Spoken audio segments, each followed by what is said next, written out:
My son banned me from seeing my grandchildren. Then his wife sent me a $50,000 bill for their birthday party.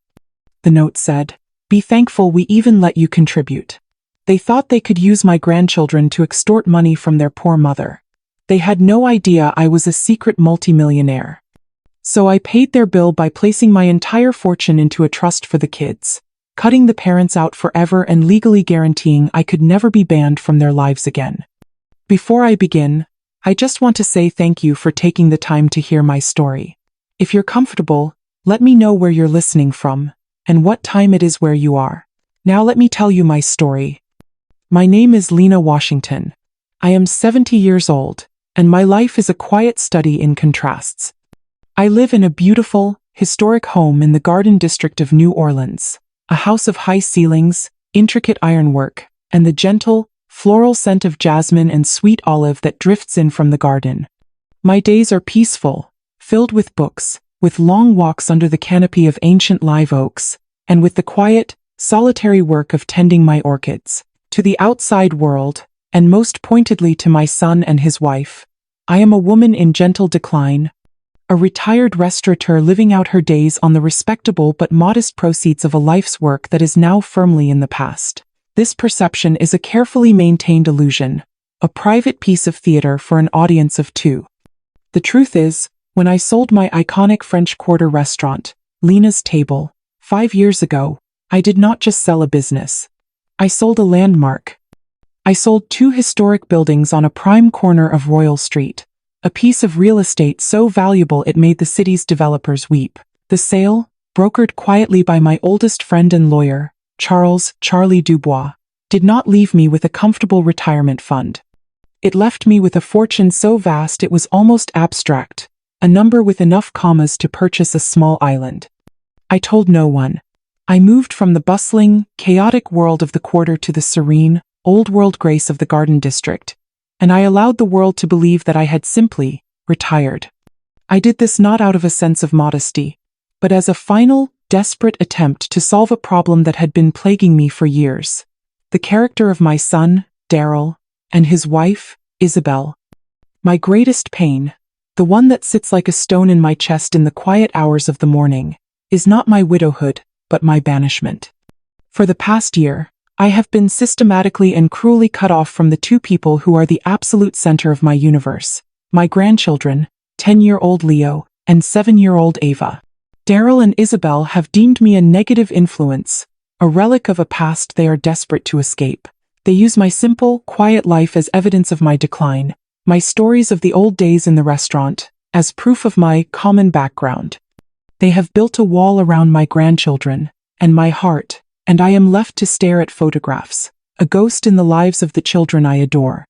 I have been waiting, with a patience I did not know I possessed, for them to make a mistake, to give me an opening, to push me one final inch too far. I did not know that push would come in the form of a $50,000 invoice.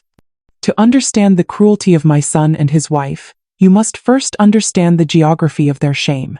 They live in Metairie, in a gated community of such new and sterile wealth that it feels less like a neighborhood and more like a luxury car dealership. Their house is a beige, oversized monstrosity, a 10,000-square-foot temple to aspirational taste, with a soaring, 2-story foyer and a collection of furniture that looks like it was purchased from a hotel lobby catalog. It is a house with no history, no soul, and no warmth. It is the perfect reflection of its mistress. Isabel is an event planner, a profession she uses as a vehicle for her relentless social climbing. She orchestrates the weddings and galas of New Orleans' new money elite, a world of ostentatious displays and transactional relationships. Her own life is her greatest event, a meticulously planned, flawlessly executed performance of upscale success. And in this performance, I, her mother-in-law, am a profound and deeply embarrassing liability. My sin, in Isabel's eyes, is not one of character, but of class. I am a woman who worked with her hands. For 40 years, I was the owner and chef of Lena's Table, a place that was not just a restaurant, but an institution. I was a cook.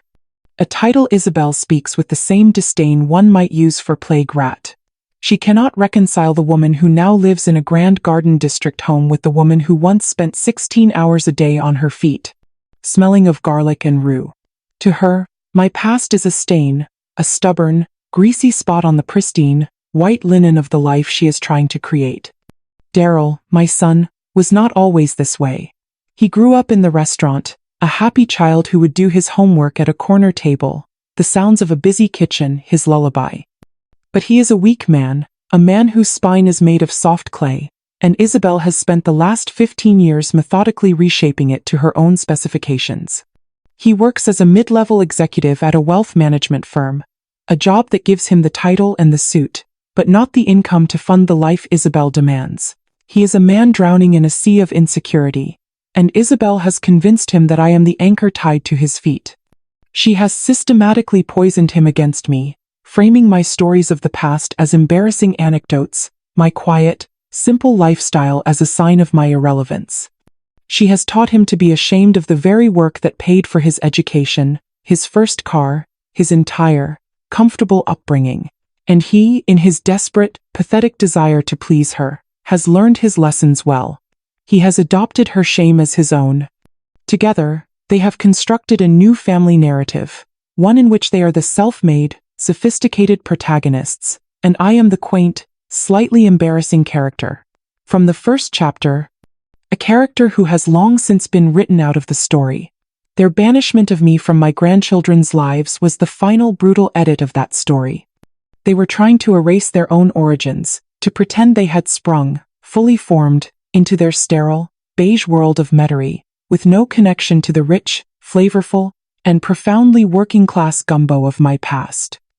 The first, formal declaration of my banishment came on the occasion of my grandson's 10th birthday. Leo is a sweet, thoughtful boy, a child with a quiet, artistic soul who reminds me so much of my late husband. Knowing his love for the city's history, I had spent months searching for the perfect gift. I finally found it in a dusty antique shop on Magazine Street. A beautiful, hand-drawn, 19th-century map of the city of New Orleans, showing the old, forgotten names of the streets and the outlines of buildings that had long since vanished.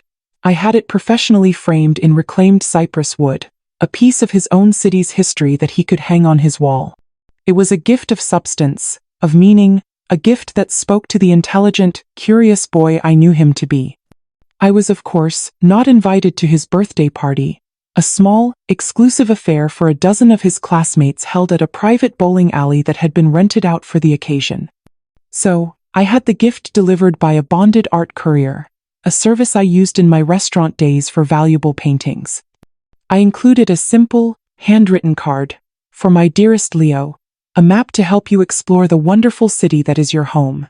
All my love, always, Nana."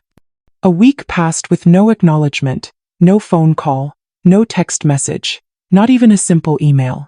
I told myself they were busy. I told myself that a 10-year-old boy is forgetful. But I knew, with a cold, sinking certainty, that my silence was not an oversight. It was a message. The confirmation of that message arrived the following Tuesday. A courier, the same one I had hired, appeared at my door. He was holding the large, flat, carefully wrapped package I had sent the week before. "Return to sender, Ms. Washington," he said, his expression one of professional neutrality. My hands trembled slightly as I took the package from him. It was unopened. My beautiful, carefully chosen gift had not even been seen by my grandson. Taped to the front of the brown paper wrapping was a crisp, white envelope. My name was typed on the front. I took the package inside and sat down in my sunroom, my heart a cold, heavy stone in my chest. I opened the envelope. Inside was a single sheet of heavy, expensive-looking stationery, the kind Isabel used for her event planning business. There was no salutation. There was no closing. There was only a single, brutal, and perfectly centered typed sentence.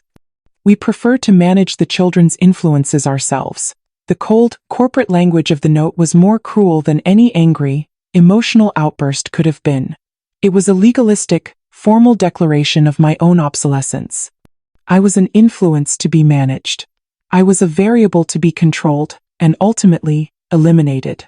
They were not just rejecting a gift, they were rejecting me, in my entirety. They were rejecting my history, my values, my love. I sat there for a long time, the unopened gift in my lap, the cruel, typed note in my hand. The line had been drawn. The wall had been built. And they were using my own grandchildren, the two people I loved more than life itself, as the bricks and the mortar. They had made it clear that my love was an unwanted commodity. They had no idea that they were about to make a formal, and very, very high-stakes, bid for my money. Having successfully established the terms of my exile, Isabel then set about planning her masterpiece, the event that would be the culmination of her social ambitions, a joint, over-the-top birthday party for both Leo and Ava. The party was not, of course, for the children. It was for Isabel. It was a chance for her to showcase her talents as an event planner, to solidify her status among the Metairie elite, and to spend a truly breathtaking amount of money. I was not privy to the planning, of course. I was on the outside, looking in, gathering my intelligence from the periphery.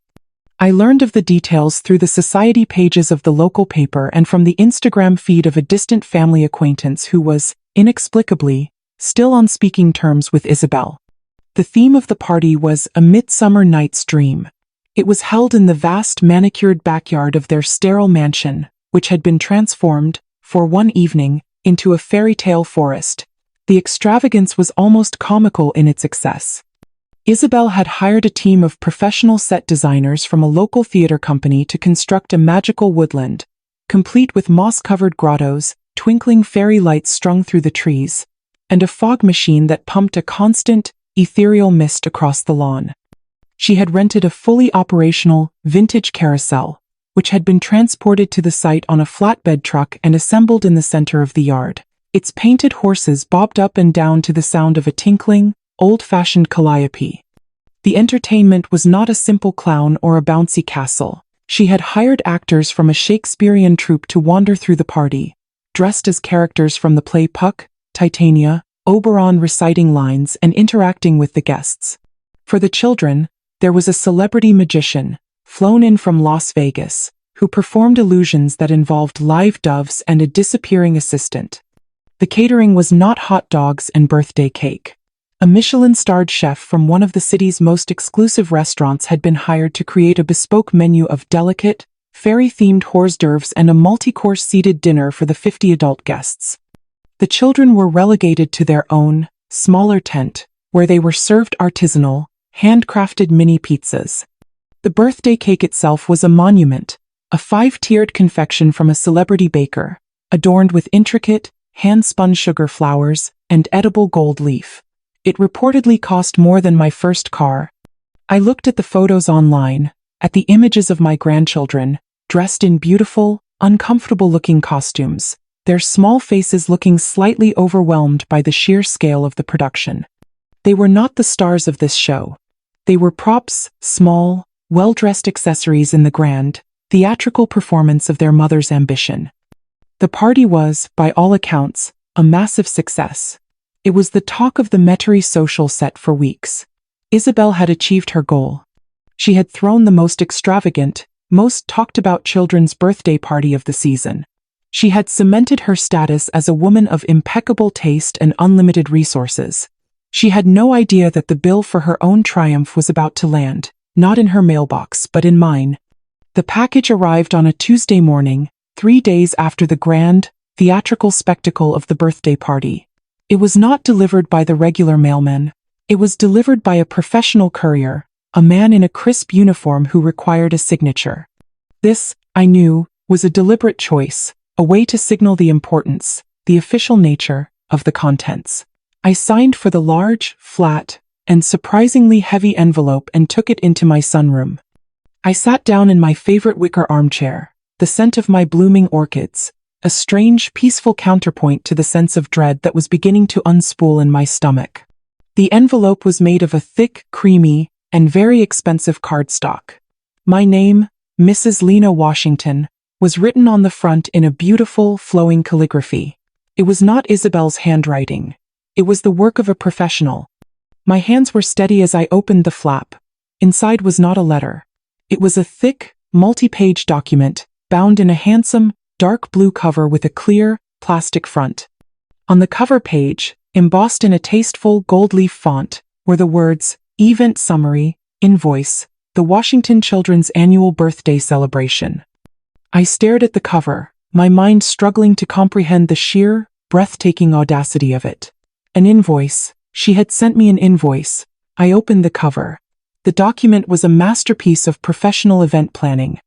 It was a complete, itemized breakdown of every single cost associated with the party, from the grandest, most extravagant expense down to the smallest, most insignificant detail.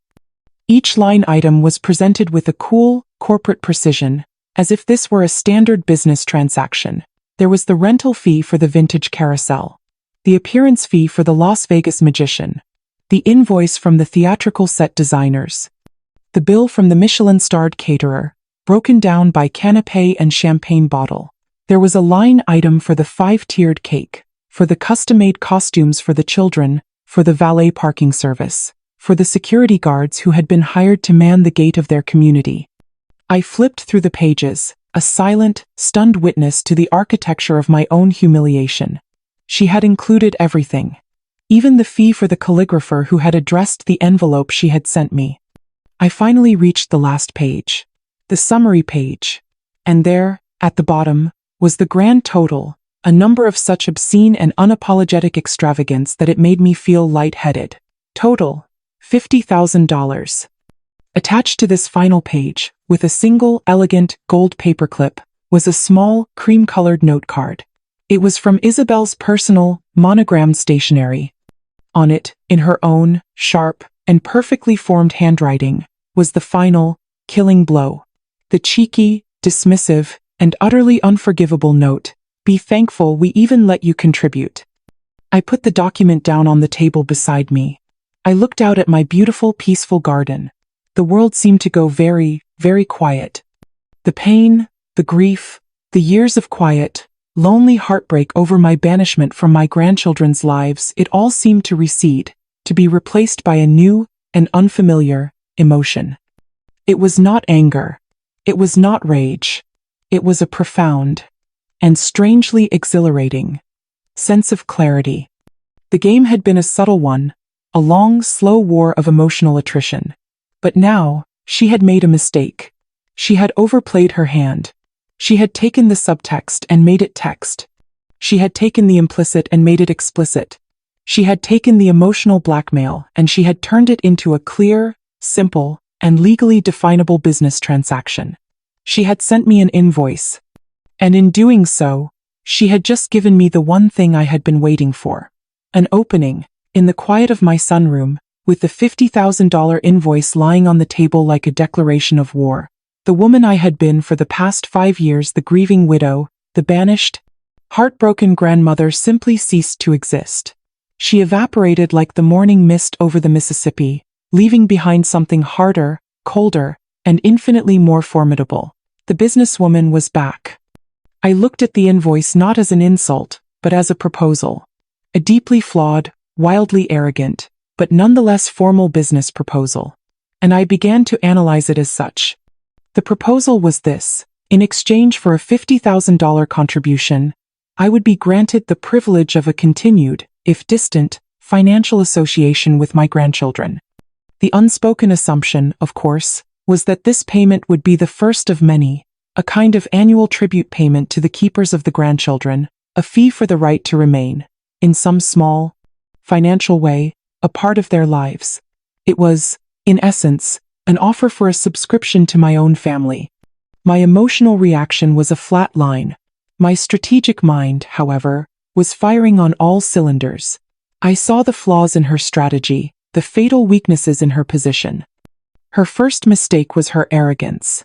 She believed me to be a weak, sentimental, and financially naive old woman. She believed I was so desperate for a connection to my grandchildren that I would pay any price, accept any humiliation. She was using my love as leverage, assuming it was an infinite resource she could endlessly exploit. Her second mistake was her ignorance. She had no concept of my true financial reality. She saw me as a retired cook, a woman of modest means. The $50,000 figure, which was a life-altering sum to her and her deeply in-debt husband, was, to me, a rounding error in my monthly investment statements. She was trying to blackmail a queen with a demand for pocket change. And her third, and most critical, mistake was the invoice itself. By putting her demand in writing, by itemizing it, by framing it as a contribution, she had taken this out of the messy, subjective realm of family drama and placed it squarely in the clean, objective world of finance and law. She thought she was being clever, professional.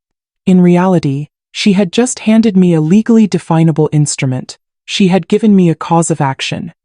I stood up and walked to my desk. I picked up the phone. My heart was not pounding. My hands were not shaking. I was filled with a profound and deeply empowering sense of purpose. The years of passive, quiet suffering were over. The time for a strategic and overwhelming response had begun. I was not just going to reject her proposal. I was going to present a counteroffer.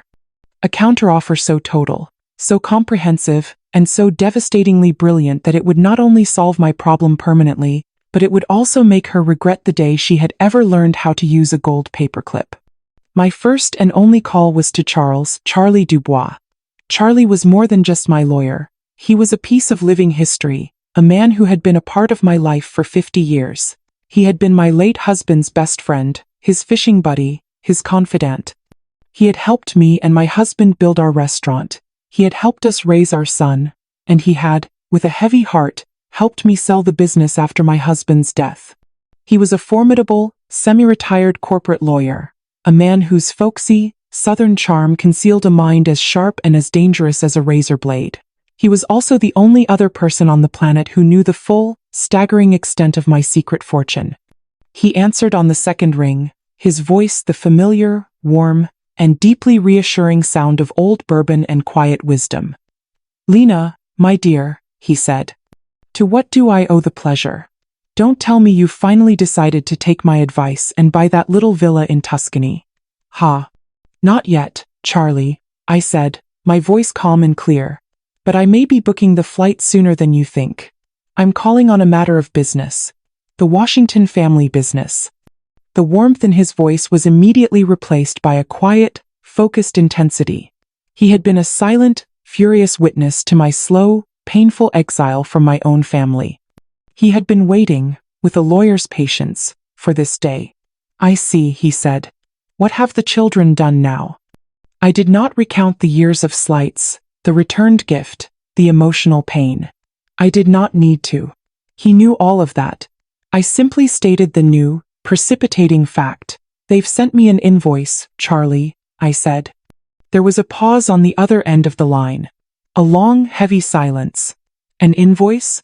He finally repeated, his voice a low, dangerous rumble. "They sent you a bill?" "For $50,000, I confirmed. For the grandchildren's birthday party, the one I wasn't invited to. It came with a note, informing me that I should be thankful they are even letting me contribute." "Ah." I heard a sound on the other end of the line, a low, guttural sound of pure, unadulterated rage. It was the sound of a man who has just seen a line crossed, a taboo violated. That little viper," he hissed, and I knew he was referring to Isabel. "That is the most profoundly, breathtakingly tasteless thing I have ever heard in my 50 years of practicing law." "Yes," I said, "it is. But it is also, as I see it, a business proposal. And I would like to discuss the terms of payment." Charlie's legal mind immediately snapped into focus. He understood instantly. "A business proposal," he repeated, a new, sharp, and deeply satisfied edge to his voice. "I see. So we are no longer dealing with a family matter. We are dealing with a financial transaction. I like it. So, what are your instructions, Lena? How do you wish to respond to this generous offer?" "I wish to accept it, Charlie," I said. "In fact, I wish to exceed it. I am prepared to make a contribution so significant, so permanent, and so meaningful that it will solve this problem for good." I then laid out my plan. The plan that had been forming in the back of my mind for months. A contingency plan for a day I had hoped would never come. The plan to take my entire fortune and place it into an irrevocable trust for my grandchildren. Charlie listened in silence, his sharp mind processing the legal and financial implications. When I finished, he let out a low whistle. "Lena," he said, his voice full of a new, profound respect. "That is not a counteroffer. That is a nuclear option. It is brilliant, it is ruthless, and it is legally, poetically, perfect. Can we do it?" I asked. "My dear Lena," he replied, and I could hear the smile in his voice. "It will be the single greatest professional pleasure of my long and storied career." The first move in our counteroffensive was a masterpiece of legal misdirection. It was a letter, drafted by Charlie, on his firm's heavy, cream-colored, and deeply intimidating letterhead. It was a document designed to look like a capitulation, but it was, in fact, the first, gentle closing of the trap. The letter was sent via courier to Daryl and Isabel's sterile mansion in Metairie. It was addressed to them both. Charlie read me the draft over the phone before he sent it. It was a work of art. "Dear Mr. and Mrs. Washington," it began, the formal salutation, a quiet, professional jab. "I am writing on behalf of my client, your mother, Mrs. Lena Washington. She has asked me to convey her sincere gratitude for the invoice regarding the recent birthday celebration for her beloved grandchildren, Leo and Ava. While she was heartbroken to have missed the event, she was, as you suggested, delighted to be given the opportunity to contribute to her grandchildren's happiness."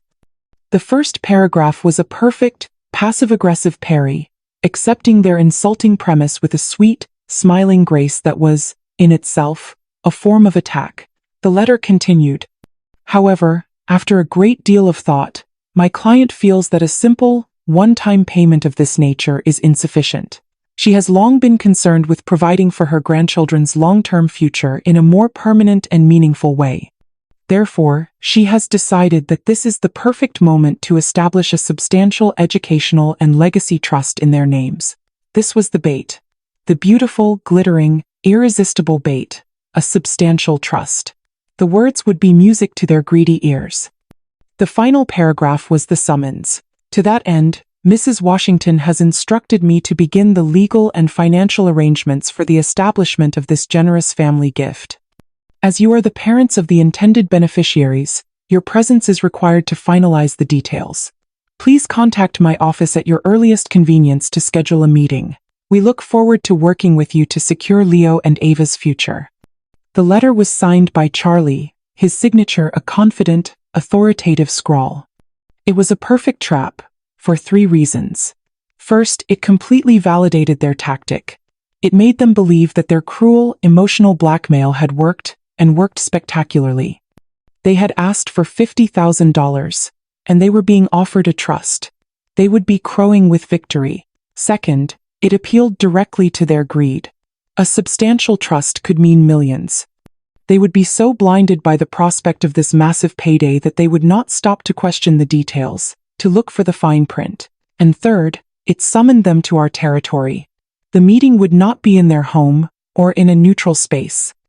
It would be in Charlie's office, a place of his power, a lion's den where he, and not they, would be in control of the proceedings. As we had predicted, their response was swift. Less than an hour after the courier had delivered the letter, Charlie's office received a call from an ecstatic, gushing Isabel. She could not thank him enough for his client's generosity. She was, of course, available to meet at any time. The sooner the better. The meeting was set for the following Friday. They had taken the bait.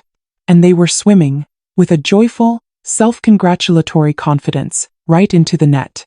Charlie's law office is a historic landmark in the central business district of New Orleans. It is a world of old, dark wood, of shelves lined with leather-bound law books that smell of time and authority, of quiet, oriental rugs that swallow the sound of your footsteps. It is a place designed to communicate a century of quiet, unshakable power. It was the perfect setting for the final act of this family drama. I arrived an hour early, and Charlie and I sat in his private study, going over the final documents one last time. I was calm, my heart a steady, even rhythm. I was not a grieving mother anymore. I was a businesswoman, a client, about to close the most important deal of my life. Daryl and Isabel arrived precisely on time, a testament to their eagerness. They were ushered into the grand, intimidating boardroom by Charlie's assistant. I was already seated at the head of the long, polished mahogany table, with Charlie at my right hand. They entered the room, and their entire demeanor was one of smug, triumphant victory. They were not here to negotiate, they were here to collect. Isabel was wearing a bright, canary yellow dress, a color of celebration, and a smile so wide it looked like it was causing her physical pain. Daryl, my son, looked relieved, as if a great weight had been lifted from his shoulders. He had successfully navigated the treacherous waters of his wife's ambition and his mother's sentimentality, and he had emerged, he believed, with a fortune. "Mother," he said, his voice booming with a false, hearty warmth. "You look wonderful. Charlie, thank you for arranging this so quickly." "Of course, Daryl," Charlie said, his own voice, a low, dangerous calm. "Please, have a seat." They sat opposite us, their faces expectant, their eyes shining with a greedy, acquisitive light. They looked like two children on Christmas morning, waiting to be shown their mountain of presents. "Well," Isabel began, unable to contain her excitement. "We are just so thrilled, Lena. Truly. This is such a generous and frankly appropriate gesture. We knew you would want to do the right thing for the children." The condescension, the sheer, unmitigated gall of her words, was breathtaking. She was taking credit for my generosity, framing it as the direct result of her own clever, coercive tactics. Charlie let her words hang in the air for a moment, then he placed a thick, handsomely bound legal portfolio on the table in front of them. "Indeed," he said, his voice as dry as old paper. "My client is very eager to do the right thing. This document contains the charter for the new trust. I believe you will find the terms to be more than generous." Isabel reached for the document with a trembling, eager hand. She and Daryl huddled together, their heads bent over the cover page. They were about to receive their reward. They had no idea they were about to be handed their sentence. Isabel opened the portfolio with the reverence of a priestess opening a holy text. She and Daryl read the first page, their expressions shifting from smug satisfaction to a kind of stunned, disbelieving awe. The document was titled, in a stark, elegant, and deeply official font, "The Leo and Ava Washington Inheritance Trust." "The Inheritance Trust," Daryl breathed, the words a soft, reverent whisper. He looked at me, his eyes wide with a new, profound respect. He thought he understood. He thought this was my grand, final act of capitulation, the formal signing over of his and his sister's inheritance, before my death. Charlie, with the timing of a master, a dramatist, chose that moment to elaborate. "As you can see," he began, his voice a calm, steady narrative, "my client, Mrs. Washington, felt that a simple educational trust was insufficient. In light of her own advancing years, and with a desire to secure her grandchildren's future in the most comprehensive way possible, she has decided to make her primary legacy gift now, rather than in her will." He paused, letting the weight of his words sink in. "Therefore," he continued, in an act of profound and, I must say, unprecedented generosity, Lena has irrevocably placed her entire multi-million-dollar fortune into this trust.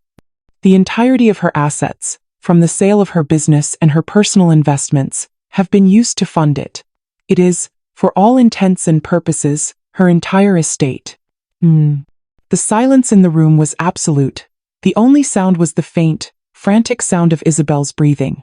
Her face, which had been alight with triumph, was now a mask of pure, unadulterated ecstasy. She looked as if she might actually faint. She had come here, expecting a check for $50,000, or perhaps a trust fund of a few $100,000. She had just been told that she had, through her own cleverness, secured the entire, multi-million-dollar family fortune. She had not just won the battle, she had won the entire, glorious war. She looked at me, her eyes swimming with what I am sure she believed were tears of genuine, heartfelt gratitude. "Lena," she whispered, her voice choked with emotion. I don't know what to say. It's everything. We will take such good care of it. For the children. You have my word." She was already seeing it, I knew. The bigger house, the private jet, the endless, effortless life of luxury, all managed by her and her husband, for the children, of course. I'm glad you feel that way, Isabel, I said, my voice quiet, my expression unreadable. Because the care and management of this trust are, of course, of the utmost importance. Charlie then turned the page of his own copy of the document. Which brings us, he said, his voice a low, dangerous thing, to the administrative clauses. The fine print, if you will. The trap, which had been so beautifully, so patiently, set, was about to be sprung. The ecstasy on Isabel's face began to curdle into a look of wary confusion. The administrative clauses? She repeated, as if the words were in a foreign language. What does that mean? It means, Charlie said, his voice as sharp and clean as a newly honed blade, the rules. Every trust has rules, Isabel. And this one, given its size and its importance, has some very specific, very carefully worded, and very binding conditions. He put on his reading glasses, a small, deliberate act of judicial ceremony. He looked down at the document. Clause 1, he read, his voice a calm, relentless monotone. The beneficiaries, the sole and exclusive beneficiaries of the Leo and Ava Washington Inheritance Trust are, as the name implies, Leo Washington and Ava Washington. The entirety of the trust's assets, including all principal and accrued interest, will be distributed to them, in equal shares, upon their 25th birthdays. He paused, looking up at them over the top of his glasses. To be clear, he added, that means the money is legally theirs, and theirs alone. It cannot be accessed by them, or by anyone else, until that time. The first, cold tendril of dread began to snake its way into Isabel's ecstatic expression. This was not the immediate payday she had been anticipating. Clause 2, Charlie continued, his voice unwavering. The trustees, the individuals with sole, absolute, and exclusive legal control over the management, investment, and disbursement of the trust's funds until the beneficiaries come of age, are the two founding trustees. My client, Mrs. Lena Washington, and myself, Charles Dubois. He let that sink in. They would have no control. They would not be able to touch a single penny. The fortune was locked away, and I, and my lawyer, held the only keys. Isabel's face had now gone completely pale. But we're their parents, Darrell stammered, his own voice a weak, confused thing. A biological fact that is legally irrelevant to the structure of this trust, Charlie replied coolly. He then turned to the next clause, the one that had been drafted with a special, personal, and deeply satisfying level of legal precision. Clause 3. He announced. Prohibited beneficiaries. This clause explicitly and irrevocably prohibits any and all funds from the trust from ever being used for the direct or indirect benefit of Mr. Darrell Washington or Mrs. Isabel Washington. This includes, but is not limited to, gifts, loans, co-signed mortgages, or any other financial instrument. To be clear, you are legally and permanently banned from ever personally benefiting from this fortune. The room was now as silent as a tomb. The dream of the private jet, of the bigger house, had just evaporated into thin air. But Charlie was not finished. He had saved the most devastating, most personal, and most beautifully cruel condition for last. And finally, he said, his voice dropping slightly, Clause 4. The grandparental guardianship clause. He looked directly at them, his eyes as cold and hard as a judge's gavel. This clause, which is a non-negotiable condition of the trust's existence, legally mandates that the primary trustee, Mrs. Lena Washington, be granted immediate, unsupervised visitation rights with the beneficiaries, Leo and Ava Washington, every weekend, on all major holidays, and for a period of no less than 4 weeks during their summer vacation. Any attempt on the part of the parents to interfere with this legally mandated visitation will be considered a breach of the trust's terms, and will be met with immediate legal action. He closed the portfolio with a soft, final thud. The trap had not just been sprung. It had snapped shut with the force of a bear trap. They had tried to use my grandchildren as leverage to get my money. I had just used my money to get my grandchildren. Permanently. The months that followed the meeting in Charlie's office were a quiet, brutal education for my son and his wife. They had walked into that room believing they were masters of the universe. They had walked out as employees in their own children's lives, their own home now a stage for a drama, in which they had been demoted to supporting roles. They had, of course, consulted their own lawyers. They had raged. They had threatened. But the trust was an ironclad fortress, designed by one of the best legal minds in the state. There were no loopholes. There were no angles. The conditions were absolute. If they wanted their children to one day inherit a multi-million-dollar fortune, they had to play by my rules. And my first rule was that I would be seeing my grandchildren. Our first few weekends together were a little awkward. The children could feel the tension, the shift in the family's power dynamic. But children are resilient. And their love for their Nana was a true and constant thing. Soon, our weekends became a joyous routine, a return to the easy, loving relationship we had before Isabel had built her wall between us. We went to the zoo, to the aquarium. We baked cookies in my warm, sunny kitchen. We read books.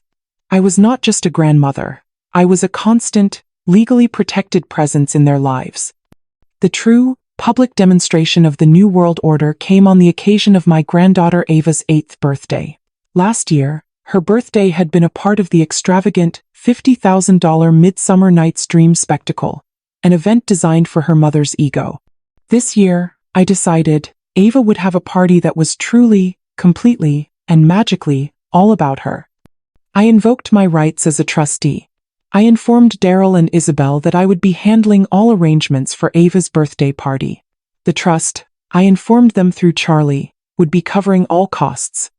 Their only responsibility was to provide me with a guest list of Ava's little friends. I then set about planning the most magical princess-themed party that the city of New Orleans had ever seen. I rented the grand ballroom of the historic Pontchartrain Hotel, a place of crystal chandeliers and old-world elegance. I hired the city's top party planner, a direct rival of Isabel's, a small, professional touch that I knew would not be lost on her. The ballroom was transformed into a fairy tale castle. There was a horse-drawn carriage that gave the children rides around the block. There were actors, dressed as every Disney princess imaginable, who sang songs and danced with the children. The entertainment was a full, professional production of a children's ballet. The cake was a life-sized, edible replica of Cinderella's castle. It was a child's fantasy brought to life. It was a day of pure, unadulterated joy. And it was a day that her parents were legally banned from attending. The final, and most exquisite, part of the trust's conditions was the parental exclusion clause for trust-funded events. As the trustees, Charlie, and I had the sole discretion to determine the guest list for any event paid for by the trust. And we had determined that the presence of Daryl and Isabel would be detrimental to the celebratory atmosphere. So, on the morning of the party, they were legally required to drive their daughter, dressed in a beautiful princess gown that I had sent over, to the hotel. They were forced to walk her into the grand lobby, a space already buzzing with the excited chatter of her little friends. And then, they were forced to leave. I met them at the entrance to the ballroom, my own expression one of polite, professional warmth. "Thank you for bringing her," I said. "You can pick her up at 5. I watched them, from the doorway of the ballroom, as they retreated across the marble lobby. They did not leave the hotel. They couldn't. They sat in the hotel's lobby bar, for 4 hours, drinking expensive cocktails and listening to the distant, muffled sounds of the magical, wonderful party they were not allowed to attend. They were forced to sit and watch as I gave their daughter the perfect, fairy tale day, all funded by the money they would never touch. It was a quiet, elegant, and deeply satisfying checkmate. The party was a triumph, not because of its extravagance, but because of the look on my granddaughter's face. For 4 hours, she was the undisputed queen of her own fairy tale, her eyes shining with a pure, uncomplicated joy that was more valuable to me than all the money in the world. As the party wound down, as the last of the sugar-fueled children were collected by their parents, I sat with Ava at the head of the long, banquet table, amidst the happy wreckage of torn wrapping paper and half-eaten cake. She leaned her head against my shoulder, her small body radiating a warm, sleepy contentment. "This was the best day of my whole life, Nana," she whispered. I'm so glad, my love, I said, my heart so full it felt like it might burst. This was my real contribution. Not the $50,000 payment for a party I wasn't invited to. But this moment, this memory, this was the true and lasting inheritance I wanted to give my grandchildren. A legacy of love, of joy, of knowing that they had a grandmother who would move heaven and earth, and the occasional multi-million-dollar fortune to make them happy. My relationship with Daryl and Isabel has settled into a state of cold, legalistic truce. They are forced to comply with the terms of the trust. They drop the children off at my house every Friday evening, their faces a mask of sullen, resentful politeness. They pick them up on Sunday evening. We exchange only the most necessary information about the children's schedules. The emotional chasm between us is vast, and I have no desire to bridge it. They are living in their sterile Metairie mansion, their lives a hollow performance of a wealth they no longer have the resources to maintain. Their social standing has taken a hit. The story of the trust, in its vague, gossipy outlines, has made the rounds, and they are now seen not as power players, but as the foolish, grasping children of a very quiet and very powerful old woman. I, on the other hand, am living my best life. I have my grandchildren. I have my peace, and I have my fortune, which I now see not as a private hoard to be guarded, but as a tool to be used for the creation of joy.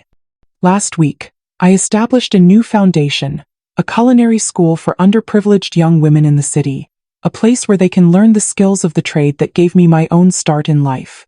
It will be called Lena's Table, a resurrection of my old legacy, a new foundation for a new generation. My son and his wife tried to use my grandchildren as pawns to get my money. It was a cruel, and ultimately, a foolish, miscalculation. They did not understand the nature of a grandmother's love. It is a force more powerful than greed, more enduring than any fortune. They thought they were sending me an invoice. I simply decided to pay it, in full, and in doing so, I bought back the only thing that ever truly mattered,